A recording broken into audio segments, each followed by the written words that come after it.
Mimi naamini Wallace Karia akikamata hawa waamuzi akaweka lock up, kama atakuwa na mamlaka hayo, wakitoka kule lock up mpe filimbi.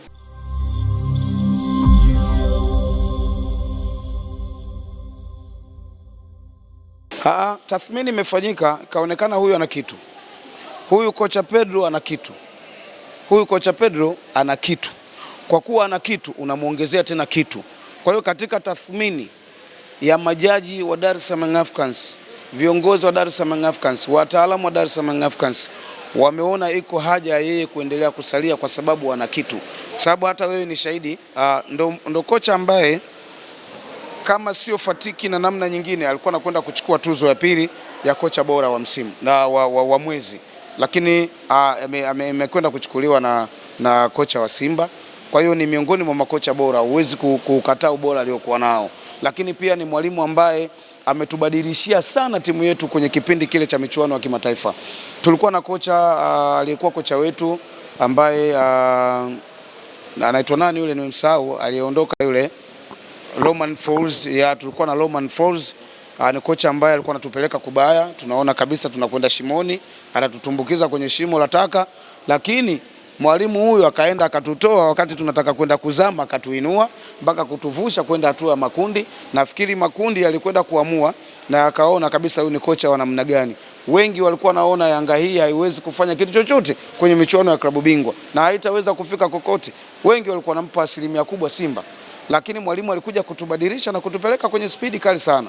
Naamini tu ni fatiki ya wachezaji, ratiba kuwa ngumu, ndio kitu ambacho kilimfanya yeye akawa kwenye nafasi hiyo, lakini naamini kwa sababu tumepata muda mzuri wa mapumziko, tutakwenda tukiwa imara na tumeongezewa nguvu.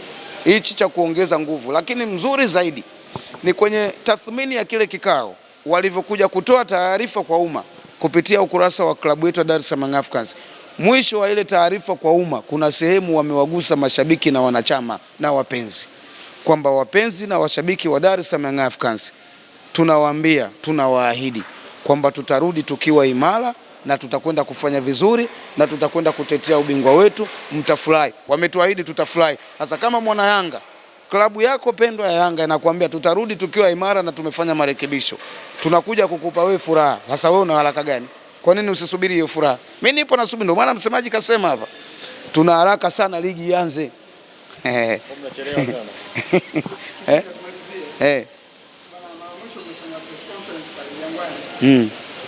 Kama alisema kwamba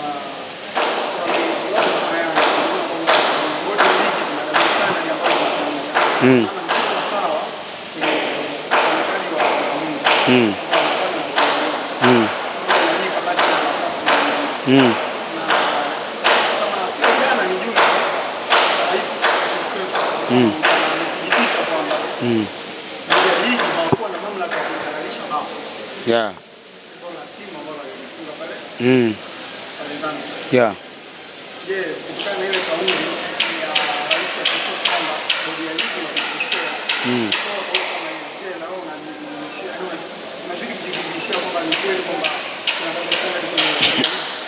Yani kweli, kwanza bodi ya ligi sisi tupo kwa ajili ya kuwakumbusha, kwa sababu tupo kwa ajili ya kuwakumbusha, kuambia tu kwamba wasimame kwenye weledi, wasimame kwenye kile ambacho wamepewa majukumu ya kukisimamia, kwa maana ya kwamba kwanza walikosea kuhalalisha bao. Wao sio wenye mamlaka kuhalalisha bao, ndio maana walishambuliwa sana, lakini nafikiri wamejifunza kutokana na makosa. Kwa kile kilichotokea watakuwa wamejifunza. Jambo lingine kwa bodi ya ligi, double standard ni kweli kutokana na mwenendo mzima tunavyouona. Kwa mfano, ukiangalia kulikuwa kuna shida gani? Simba ana mchezo dhidi ya TRA pale Arusha, mvua imenyesha na kupelekea mchezo ule kutoka kuchezwa, lakini kulikuwa kuna kila sababu ya kusubiri kuona kesho yake kama kungekuwa kuna uwezekano wa kucheza ule mchezo, ili hata na wale ambao walikuwepo pale waweze kunufaika, kwa sababu walitoa viingilio vyao waweze kushuhudia burudani ile, kwa sababu kulikuwa kuna kesho pia ambapo ilishawahi kutokea kwa Dar es Salaam Africans. Tunacheza na JKT, mvua ilinyesha, uwanja wa Meja Jenerali ukao umejaa matope, mechi haikuchezwa, lakini iliahirishwa kwa kesho yake, watu wakafanyaje? Wakacheza. Kulikuwa kuna sababu bodi ya ligi kuahirisha ule mchezo moja kwa moja na kuwapa nafasi Simba kurudi nyumbani, lakini Simba alikaa muda mrefu sana, wengi tumeshuhudia Simba amekaa muda mrefu bila kucheza. Wakati huo Dar es Salaam Africans ikiwa inacheza back to back, imetoka kucheza dhidi ya Singida, ikaja kucheza dhidi ya Azam, yani ni back to back, imetoka hapo imekwenda kucheza Dodoma, imekwenda kucheza Arusha. Yani ni michezo ambayo inafuatana, alafu ni mkoa kwa mkoa. Wakati huo Simba yuko nyumbani anaosha vyombo, Simba yuko nyumbani anachezea PS, sio kitu kizuri. Kwa hiyo tunaposema kuna double standard, ndio hiyo inakuja hivyo. Lakini pia vile nilirudi kusema kwamba hata sisi mpinzani wetu sio bora. Kama Yanga anacheza leo anapumzika, kesho anacheza, wewe uko nyumbani unakuja kucheza mchezo wako unatoka sare, na maana wewe ni mbovu, si ndio? Yes, kwa kitu kingine tunazungumza sana kuhusiana na marefali.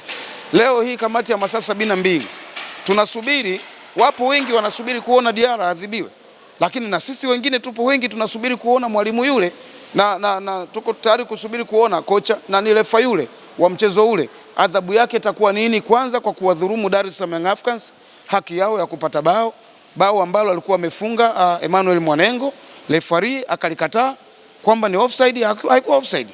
Lakini vile tukiangalia kwenye tukio la mwisho la mchezo, Emmanuel Mwanengo wakati anajiandaa kupiga ule mpira, ilifanyika rafu moja ya kuhatarisha maisha ya mtu. Mchezaji wa Mtibwa anakwenda kumrukia mchezaji wetu nani yule pale mchezaji wetu tumemsahau kidogo, umeelewa bwana, kitendo ambacho Azizi Ndabwile, kitendo ambacho kilikuwa sio kizuri sana kwenye michezo. Lakini vile kiangalia Pacome Zouzoua alikwenda kurukiwa rafu mbaya sana. Lakini pia vile ukiangalia mwamuzi anakwenda kutoa bao ambalo kabla ya kona kupigwa imefanyika rafu, golikipa anakwenda kusukumizwa ndani kwenye nyavu, kitu ambacho golikipa naye ana nafasi yake ya kulindwa, yuko kwenye eneo lake ndani ya 18. Mara nyingi tumekuwa tunawaona waamuzi mbalimbali, inapofanyika faulo ya golikipa waamuzi wamekuwa kipuliza filimbi. Leo hii waamuzi wawili tayari wamefungiwa kwa sababu ya kuinyima haki yake Yanga, si ndio? Tukienda na huyu mwamuzi akifungiwa, ina maana waamuzi wanakuwa wamefika watatu, mpaka tunafika mwisho wa ligi tutafika Yanga tumechoka.